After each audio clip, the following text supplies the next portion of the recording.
It's John Bowden from Rock History Music and our interview with Lawrence Gowan. This is part one.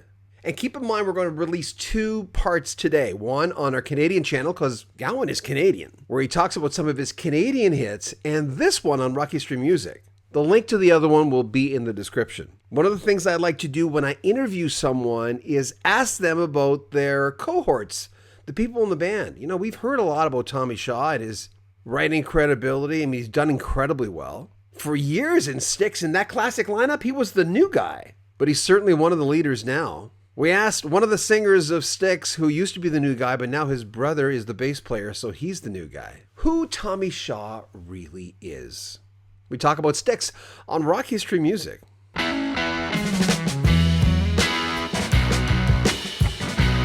Styx, the Chicago band, formed in 1972. And this group is renowned for its unique blend of hard rock, pop, and progressive rock. The band's classic lineup featured Dennis DeYoung on vocals and keyboards, James J.Y. Young on guitar and vocals, and the Panazzo brothers, Chuck on bass and John on drums, and the great Tommy Shaw on guitar and vocals. The group rose to fame in the mid-70s and early 80s. They had 4 triple platinum albums in a row. The Grand Illusion in 1977, featuring the hits like Come Sail Away and Fooling Yourself. Pieces of 8 in 78, known for their tracks Renegade, Blue Collar Man, followed by Cornerstone in 1979. The album included the ballad Babe, which was their first and only #1 hit. Paradise Theater followed 1981, a concept album with hits like The Best of Times and Too Much Time on My Hands. Here's a group that was known for their theatrical live shows, intricate harmonies, ambitious musical compositions. Internal tensions, which tends to happen in rock bands, led to the departure of Dennis DeYoung. And in 1999, he was replaced by Lawrence Gowan on lead vocals and keyboards. Gowan has a dynamic stage presence, powerful vocals, and helped bring Styx back to a high point. Lawrence Gowan, known professionally as Gowan, is a Canadian singer-songwriter and keyboardist, celebrated for his very dynamic presence on stage and powerful vocals. He was born November 22nd, 1956 in Glasgow, Scotland. He moved to Canada at a young age. Gowan first garnered fame in the early 1980s with solo hits like A Criminal Mind, Strange Animal, and Moonlight Desires. Gowan first got major attention from Styx when he was opening for them with just a keyboard. His power as a vocalist and on stage has really helped revitalize Styx. Tommy Shaw to you is? I think the greatest performer I've ever shared the stage with, quite frankly. We've played thousands of shows together now. He's never put in a bad performance. Never. Even when on a couple of occasions he's had no voice. And I mean, like this. And I would invariably cover some of his songs while we're doing that. He even found ways to elevate how he interacted with an audience, how he embraces the whole arena, whatever the venue is, and how they are. He's magnetic on stage, and I'm as entertained looking across the stage at him as I am, looking at the band as a whole. So I think he's part of why I really love doing this. I mean, I love the entire band. I really do.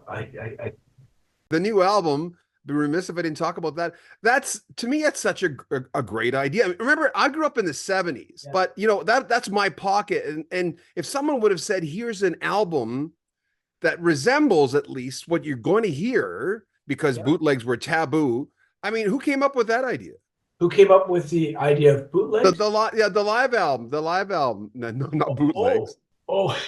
Because the idea behind bootlegs was a criminal empire was behind that. No kidding. Did you have? By the way, before you answer, I would go to a used record store and I would buy them because no one said you couldn't. No, that's right. No one said you couldn't. I didn't even know that. Well, you didn't ask any questions. You just kind of paid for them and took them home.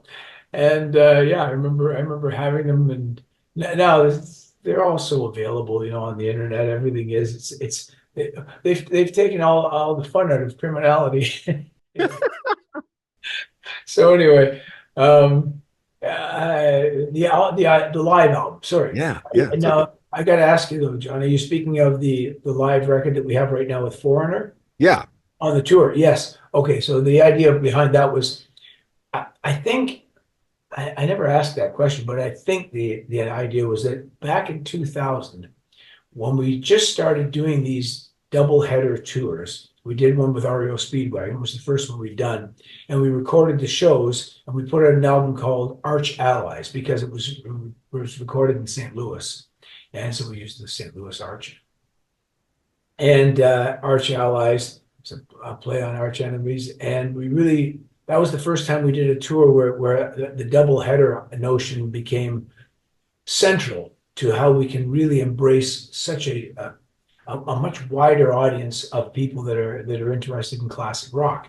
So that's really how this Foreigner Styx and John Waite record came together, and how this tour came together. And it's a great memento for people that come to the shows to have something that's like, here they are. This is what they sound like today, and this is like, this tweaks my memory from that show. So it's like that. So it's like we're doing our own bootleg. When I asked John Lodge about luck, I said, because obviously luck plays a little bit in everything, but do you believe in luck? And he says, well, I don't believe in luck, but I believe that when luck strikes me, I'll be ready. What do you think about the concept of luck? How do you look at it?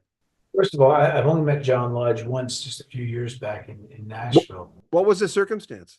Oh, it was just a big get together of bands that were on tour, and we just had a night off and we had a big dinner together, and it was great to talk to him.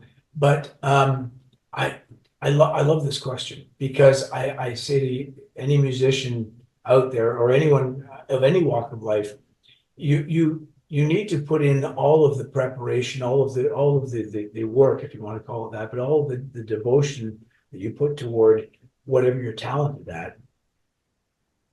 That one day needs to meet, I'll call it luck. It's what's the word for, I think they'll say kismet, or if it's serendipity or whatever it is. Yeah. All of that needs to meet something that you have nothing to do with. You see, like, there has to be this other set of circumstances all revolving over here, and your things going on over here. You have no influence on this. It's just that one day the two of you come into each other's orbit, and that begins to this is mesmerizing, isn't it? You come into each other's orbit, and suddenly it all makes sense. And every story I've shared with you here, these are all lucky, and luck is as much a part of the equation as anything. I study a lot about the illness study. I mean, we've all, as a planet, we've observed, how did the guys in the Beatles get together? How did the guys in Genesis get together? How did Phil Collins and Peter Gabriel end up in the same band with Mike Rutherford and Tony Banks and Steve Hackett? It's just, how did Yes form when, and I'm going to ask that with John Anderson, with Chris Squire had a completely different taste in music, etc., and feeling of things, and John, and the yin and yang of that met up.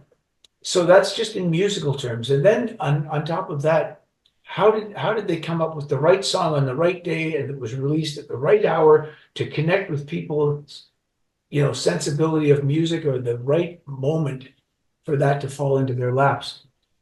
That, again, that is luck, and I don't know how or why it works out that way. I've heard a good expression of Tommy once.